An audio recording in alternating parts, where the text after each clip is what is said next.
अस्सलाम वालेकुम, good morning, welcome to सुबह की सोच। आप सबको कहेंगे खुश आमदीद। मैं हूँ गज़ल अवान। मैं हूं हसन लियाकत। आज इस्लामाबाद और शहर इक़्तिदार का मौसम बहुत ही अच्छा हुआ चाहता है और एक बार फिर जो मानसून के हवाले से प्रेडिक्शंस की जा रही थी वो प्रेडिक्शन दुरुस्त साबित होते हुए इस्लामाबाद में गिरदोनवा में बारिशें हो रही हैं और हम उम्मीद करते हैं कि इन बारिशों को कहीं ना कहीं पे आप इंजॉय भी कर रहे होंगे। लेकिन बारिशों के बाद जो हब्स होती है उसको हम बिल्कुल इंजॉय नहीं करते हैं।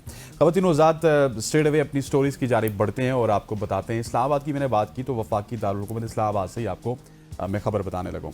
वफाकी दारुल हुकूमत इस्लामाबाद में मुख्तलिफ शोबाजात में कैशलेस निज़ाम मुतारिफ करवाने का फैसला कर लिया गया है।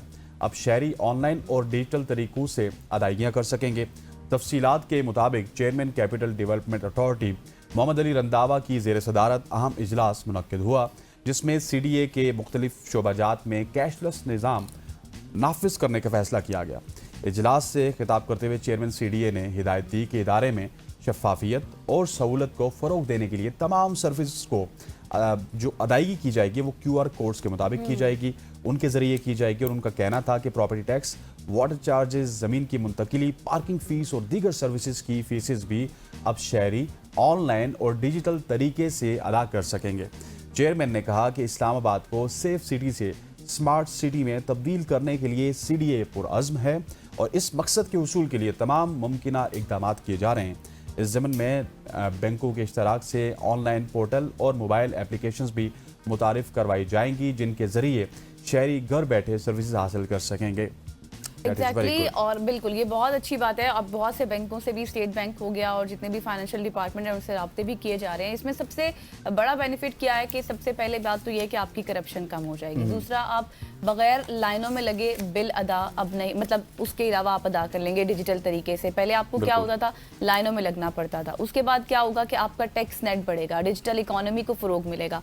तो इस हवाले से बहुत से ये स्टेप्स हैं। कुछ चैलेंजेस भी आएंगे यकीनी तौर पर जब आप इस तरह के स्टेप्स लेते हैं, लेकिन अगर ये पूरी तरह से इम्प्लीमेंट हो जाता है तो ये बहुत अच्छा तरीकाकार होगा तमाम लोगों के लिए। सब लोग इससे महफूज अदायगियां भी कर सकेंगे। आगे बढ़ते हैं और आपको रूस लिए चलते हैं, जहां पर कैंसर के इलाज के हवाले से एक बहुत बड़ा, आप ये कहें कि ह्यूज स्टेप मुतारिफ करवाया जाने लगा है। रूस ने कैंसर की वैक्सीन की पहली इंसानी आजमाइश की तारीख का ऐलान कर दिया है। रूस में कैंसर के मरीजों को एक नई ज़ाती नोयत की वैक्सीन आइंदा चंद माह में दी जाना शुरू कर दी जाएगी और ये ऐलान रूस के मारूफ इदारे की तरफ से किया गया है।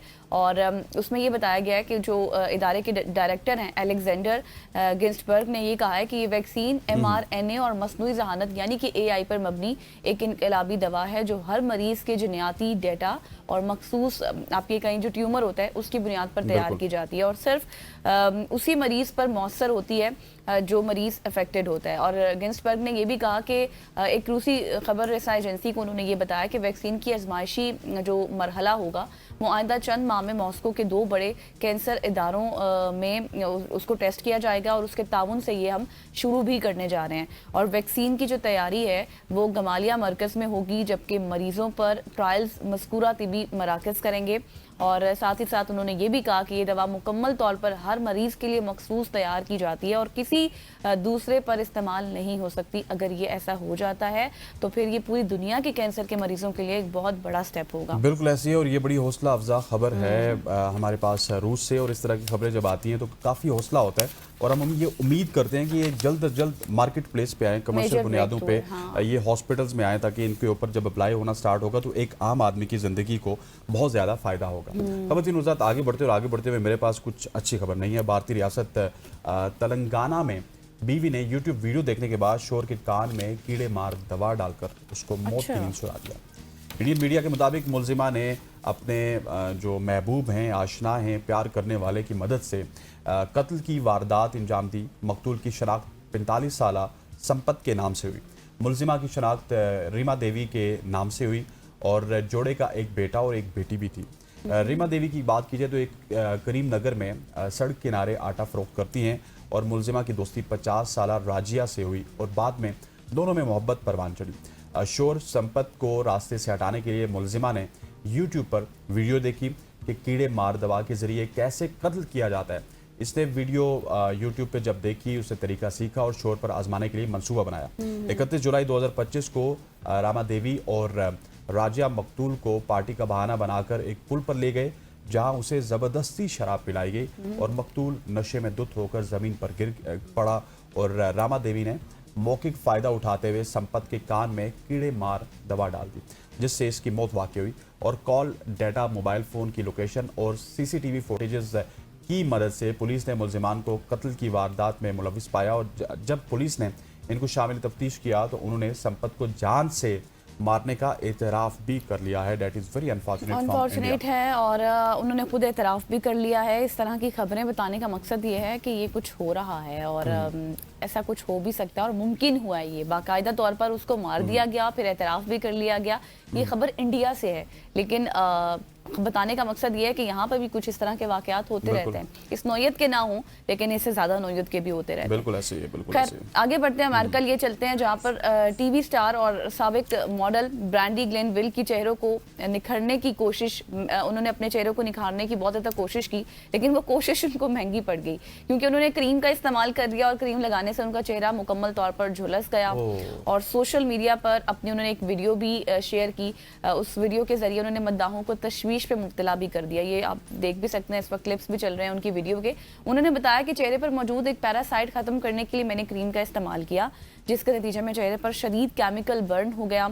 और 52 साला ब्रांडी ने अपने ऑफिशियल टिकटॉक अकाउंट पर एक वीडियो शेयर की जिसमें उनका चेहरा बिल्कुल स्वेल हुआ है, सुर्ख हुआ है और झुलसा हुआ दिखाई दे रहा है। और उन्होंने तंजिया अंदाज में ये कहा कि पता है मैं कितनी ज़्यादा खूबसूरत लग रही हूँ। और ब्रांडी ने ये भी बताया कि मैंने क्रीम इसलिए इस्तेमाल की ताकि मेरा चेहरा साफ़ हो जाए, क्लीन हो जाए, निखर जाए और इस पैरासाइट से छुटकारा मिल जाए। उन्होंने इसके बाद अपनी वीडियो में ये भी कहा कि अब महंगे फेशियल और लेजर्स की ज़रूरत नहीं रही।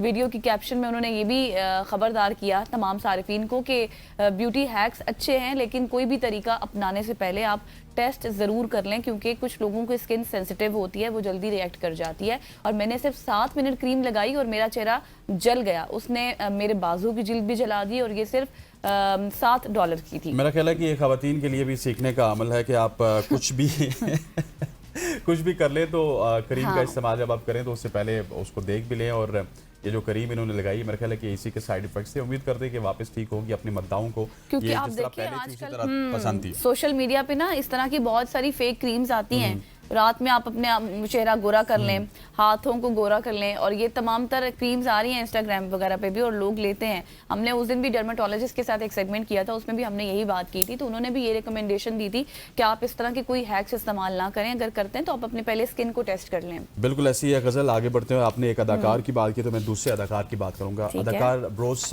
विलियस अपनी ही फिल्मी जिंदगी को भूल चुके हैं।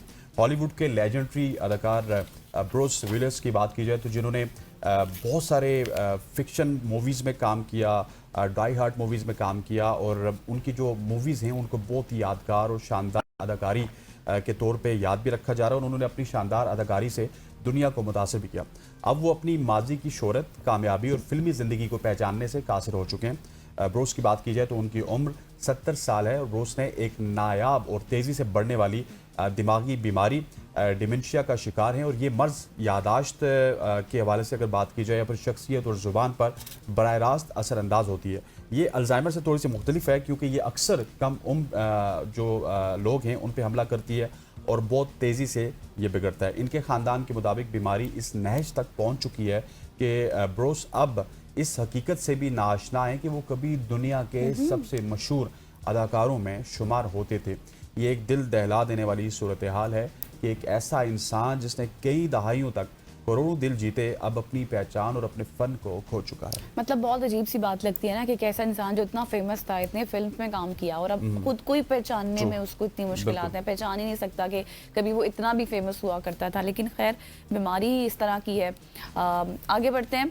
अब बीमारी से रिलेटेड आपने बात की है तो मैं भी थोड़े से ज़हीन अफराद से रिलेटेड बात कर लेती हूँ, क्योंकि ज़हीन अफराद मुस्तकबिल के बारे में ज़्यादा वाली गाड़ी होती है, गाड़ी आगे लगी होती है, दूसरा उसके पीछे लगी हुई टाइम मैच कर रही होती है।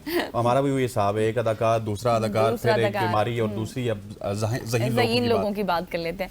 क्योंकि ज़हीन अफराद आपको पता है कि मुस्तकबिल के बारे में ज़्यादा दुरुस्त पेश गोइयाँ कर लेते हैं, मतलब ज़्यादा इंटेलिजेंट होते हैं, कहते हैं ऐसा नहीं ऐसा हो सकता है, वैसा हो भी जाता है। एक प्रेडिक्शन, हाँ, आपने एक प्रेडिक्शन की थी और वो सही, एक शख्स के हवाले से, बिल्कुल एग्जैक्टली, वो इनकी प्रेडिक्शन बहुत अच्छी थी और वो कंप्लीट भी हो गई।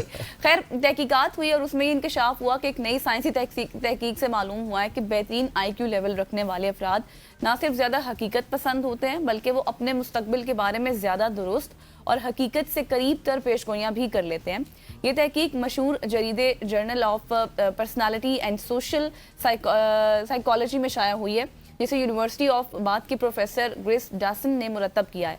और तहकीक का मकसद ये है कि ज़हीन अफराद दीगर के मुकाबले में गैर यकीनी हालात के नताइज का बेहतर अंदाज़ा लगा सकते हैं या फिर नहीं। और फिर जब रिसर्च हुई तो मालूम हुआ कि ज़्यादा IQ रखने वाले अफराद अपनी उम्र, सेहत, ज़िंदगी के दीगर इम्कानात के बारे में ज़्यादा दुरुस्त अंदाज़ा लगा सकते हैं। ज़हीन अफराद गैर यकीनी वाक़यात के इम्कानात को बेहतर तरीके से समझते भी हैं, जिनसे उनकी फ़ैसला साजी की जो सलाहियत होती है वो बेहतर हो जाती है। और फिर जब स्टडी की गई तो उसमें ये बात सामने आई कि ज़हीन अफराद अक्सर हकीकत को वाज़े तौर पर देखते हैं, इसलिए उनके अंदाजे आम तौर पर दुरुस्त और बिल्कुल बैलेंस हो जाते हैं। बिल्कुल ऐसे ही है। अब जिस तरह मेरा अंदाज़ा बैलेंस हुआ था, इसका मतलब यही है कि मैं ज़हीन हूँ, और ये बात आज बबांग दोल गज़ल भी मान गई हैं। और ख़वातीन हज़रात ऐसे ही है बिल्कुल, जिन लोगों का IQ लेवल अच्छा होता है वो अपने माजी के हवाले से भी, दूसरों की माजी के हवाले से, मुस्तकबिल के हवाले से, मुस्तकबिल, ये माजी मुस्तकबिल को मैं मिक्स करता हूँ काफ़ी अर्सा होकर, मुस्तकबिल के हवाले से अच्छी पेशगोई करते हैं। ख़वातीन हज़रात आगे बढ़ते हैं और आगे बढ़ते हुए अब खेलों की बात करते हैं। क्रिकेट की बात हम बहुत कर चुके हैं, लेकिन अब हॉकी से कुछ इस तरह की खबर आ रही है कि इंडिया बहुत परेशान है। पाकिस्तान ने एशिया कप हॉकी खेलने से इनकार कर दिया। कौमी हॉकी टीम सिक्योरिटी खदशात के बायस भारत नहीं जाएगी। एशियन हॉकी फेडरेशन ने एशिया हॉकी कप 2025 के लिए पाकिस्तान की जगह बांग्लादेश को टूर्नामेंट में शामिल करने का प्लान बना लिया है।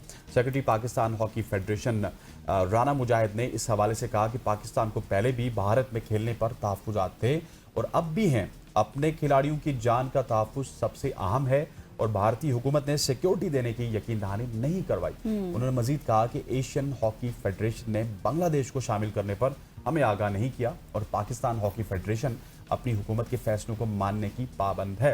एशिया कप के बाद भी पाकिस्तान के पास वर्ल्ड कप में क्वालिफाई करने का मौका मौजूद रहेगा।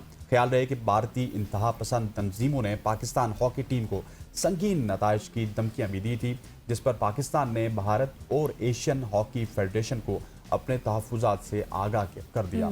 साथ ही हुकूमत पाकिस्तान ने धमकियों और सिक्योरिटी को मद्देनजर रखते हुए कौमी टीम को भारत में खेलने की इजाज़त देने से इनकार कर दिया है।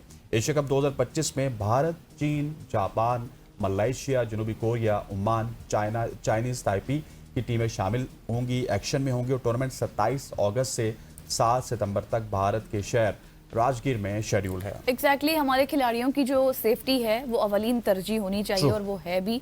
और इस हवाले से जिस तरह से भारत की इंतहा पसंद तंजीमें धमकियां दे रही हैं और ये अलर्ट जारी कर रही हैं, तो फिर कैसे हम जा सकते हैं? अदरवाइज हमने कभी इस तरह से कभी किसी को धमकियां नहीं दी। लेकिन ये है ठीक है, भारत अगर बहुत ज़्यादा अगड़ सकता है, उनकी सिक्योरिटी के पाकिस्तान में मसाइल हैं, तो हमारे प्लेयर्स की सिक्योरिटी के भी इंडिया में मसाइल हैं। जिस तरह आप यहाँ पे सिर्फ सिक्योरिटी को बहाना बना के क्रिकेट खेलने नहीं आए, चैंपियंस ट्रॉफी खेलने नहीं आए, उसमें हमने क्रिकेट में तो आपको जवाब दे दिया। अब आपके एशिया कप भारत से हमने मुंतकिल करवा दिया, लेकिन हॉकी अगर हम मुंतकिल नहीं भी करवा सकते तो हमारी टीम कम से कम नहीं आएगी। एग्जैक्टली, बिल्कुल जी।